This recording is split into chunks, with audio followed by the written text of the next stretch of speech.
તો આ તરફ દ્વારકા જિલ્લામાં ડિમોલેશનની કામગીરી યથાવત છે। બેટ દ્વારકા અને ઓખામાં 6 દિવસમાં 398 દબાણ દૂર કરાયા છે।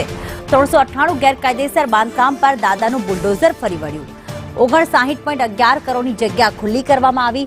376 ગેરકાયદેસર મકાન, 13 ધાર્મિક દબાણો દૂર કરવામાં આવ્યા। 9 જેટલા વાણિજ્ય દબાણ સહિત ગેરકાયદેસર બાંધકામ દૂર કરાયું છે। બાલાપર હનુમાન દાંડી રોડ પર ડિમોલેશનની કાર્યવાહી કરવામાં આવી।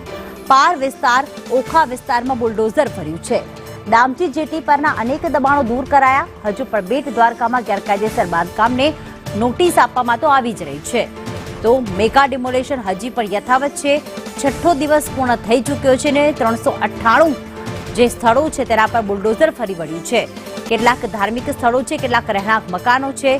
114.172 ચોરસ મીટર સરકારી જમીન ખુલ્લી કરવામાં આવી છે અને જમીનની અંદાજિત કિંમત છે